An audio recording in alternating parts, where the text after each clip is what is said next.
Good afternoon. I'm Sheriff Dwayne Lewis of Berkeley County. I just want to give you a quick update on this manhunt that we have going on as we speak right now in the Francis Marion National Forest. Behind me is Sheriff Graziano, Chris Garrett from the FBI, and Steve Jensen, who's the special agent in charge of the FBI here out of Charleston. We have a collaborative team that's working.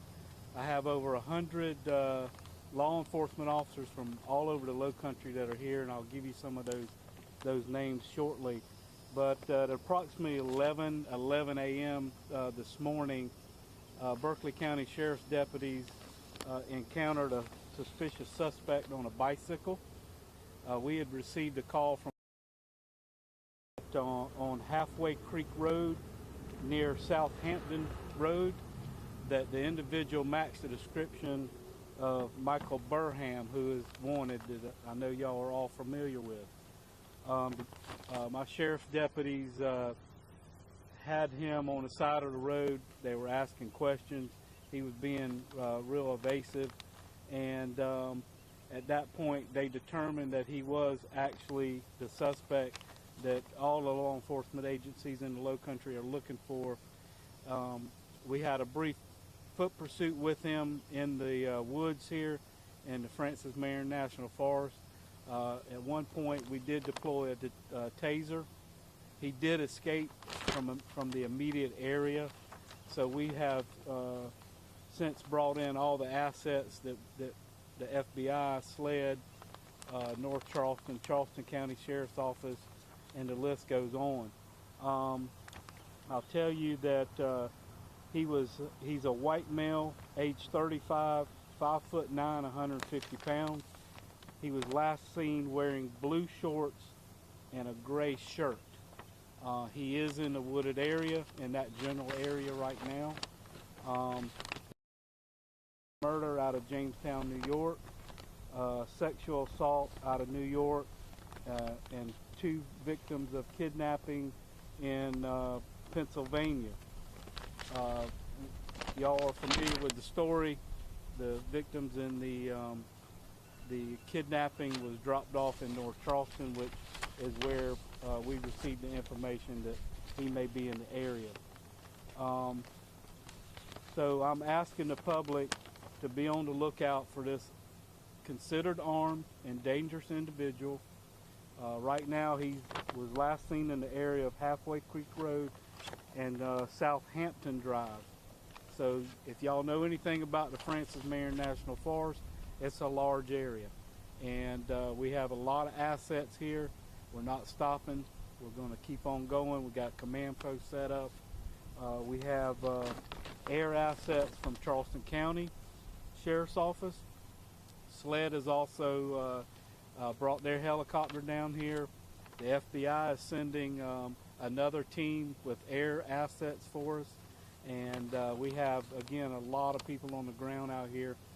We are getting ready to send out through reverse 911 to all the cell phones and public phones within a 5-mile radius of this incident location.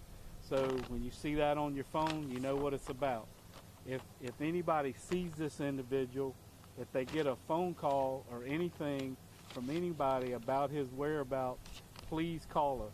I'm asking the public to call 1-800-CALL-FBI. That's a number that's been set up. It's easy to remember, and we will gladly be happy to have that information.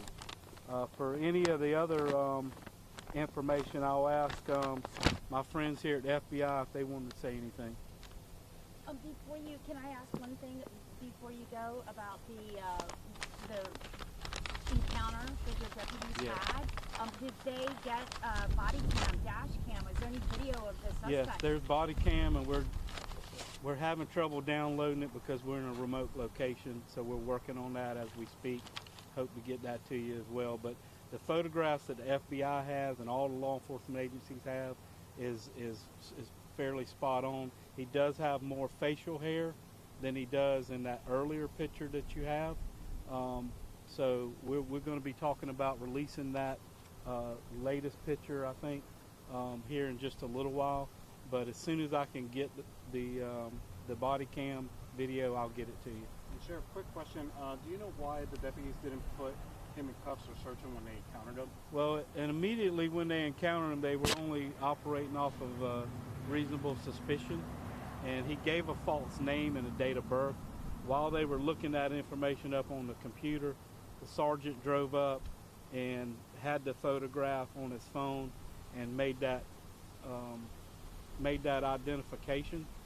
And before they could put hands on him, he took off. Why do you think he is armed? Did they have it? Did he pull a gun out, or was there any? Did they see a gun on his body? We had information from the FBI that he was armed at some of these crimes that he's committed. So we are considering that, and we have not recovered a firearm. For air assets, is there any type of thermal imaging being deployed to try to see if he's in the woods in the area? Everything we have is being deployed from the Sheriff's Office from Charleston County, SLED, FBI. All of our assets are out here. And Sheriff, do you have a list of agencies that have responded so far to help? Yes. So Berkeley County, Charleston County Sheriff's Office, North Charleston Police, Mount Pleasant, SLED, FBI, U.S. Marshals, Probation and Parole, Department of Natural Resources has a lot of assets on the ground for us. Somerville PD and Charleston City PD is also here. And there may be some more coming in that I don't even know about yet.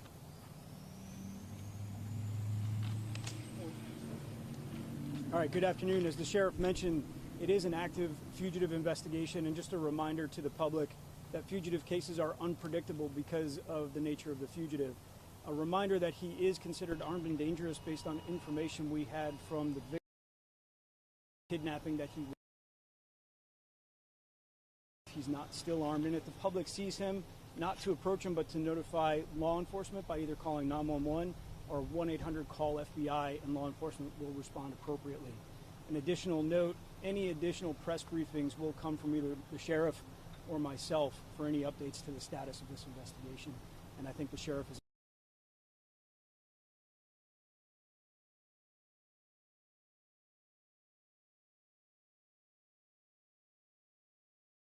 Any statements like he's not going to go back to jail, or any threatening statements since he's been on the run? The only overt contact that I'm aware of was with the sheriff's deputies, where he gave an alleged false name and then when confronted took off running, which resulted in this man. Did they find his backpack and his ID? I believe there were items left behind that law enforcement is currently processing. The status is still under investigation. How long has the FBI been searching for Mr. Burham? I'm aware of a few days, and I believe 2 days ago we pushed out the first public awareness notification of his status as a fugitive in this area. Do we believe he has survivalist skills? Is he considered a survivalist? I couldn't speak to that. Do we know why specifically he came to the Charleston area? That's still under investigation as well. I think the things that I can speak to is that, again, he is a fugitive from justice. He's in a very remote area in heavily wooded and not very well populated area. So the fact that he could be disoriented very quickly and knowing that he's running from the police could be desperate, which poses a greater danger to the public. So again, a cautionary statement not to approach this man, but to notify law enforcement immediately. Can you tell us more about this kidnapping? Who did he kidnap? Why did he let him go? What do we know so far about the kidnapping? I can't at this point, other than the victims were released unharmed, and they immediately reported it to law enforcement. The nature of the kidnapping is still under investigation, both from the location where they were kidnapped and in the immediate area where they were released by their kidnapper. Can you say and spell your first and last name for the record, please? Absolutely. I'm Stephen Jensen, Jensen, Special Agent in charge of the FBI in Columbia. And I think that's all the information I have for today. Sheriff, anything else to add? Do you have anything, Sheriff? All right. All future briefings we'll coordinate through the Sheriff's Office for you. Thank you. Anything else, y'all? Well, do we expect to have more briefings here? I mean, do we need to be sending people to? I mean, Yeah, Carly will be coordinating all of that. If we have anything, you know, we'll be happy to tell you. I mean, we're on the ground. We're doing everything. So do we know if it's going to be right here at the same location? I'm going to be counting on that. It's a possible, but I'm not 100% sure at this point. But y'all know me. I brief y'all a lot. I try to give y'all as much information as I can when I can. But listen, we're in the middle of this manhunt for this fugitive, and everything we've got we're putting into it. And I just want to ask the public, be on the lookout. Anybody that's within 10-mile radius of this area, if you see anything, it doesn't matter if it's tonight or whenever, please don't hesitate and think that it doesn't matter. It's probably not the guy. We need to hear from you. Again, he is in a wooded area, a very large wooded area, and we think we have him contained to that area right now. But again, anybody that sees him, please call us immediately. And anybody with any information can call that 1-800-FBI line. And Sheriff, can you also just explain like how big the search area is? Do we have like a square mileage of what area you guys are searching? I think right now we're in a probably 5-mile radius right now. What we prefer to do is stretch it out as far as manpower will allow, and then bring it in as necessary. So we think we have a very good perimeter. We got it set up very quickly. Sled's helicopter came in relatively quick, and then Sheriff Graziano's folks flew in behind them. So we're keeping that moving. Again, it's a fluid situation, and we just wanted to let the public know in this general area what's going on. We still haven't learned anything about the homicide, why, what the motive was for the homicide, or information about whether or not these kidnapping victims were injured. Can you just fill us in a little bit more on this original? Because I think the public really wants to know what this homicide was about, as far as y'all can give us any kind of motive, any kind of information. Yeah, I won't be able to comment, but the FBI can, and I think they've answered that as best they're going to answer it for now, because it is an ongoing investigation. I don't have any information about the crime scenes or the victims or what occurred. I'm telling you, I'm here because this suspect, we encountered him, and we're just trying to catch him.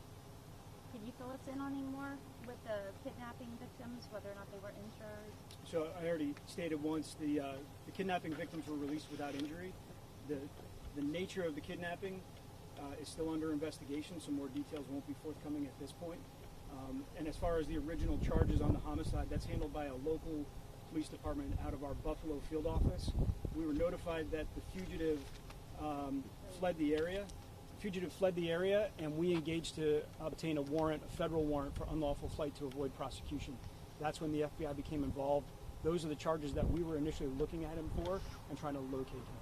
And then subsequent to that, we found out that he arrived in this area with the 2 kidnapping victims and then fled from the sheriff's deputies later today. Thank y'all. Okay. Appreciate it. Thank you so much. I appreciate it. Thank you.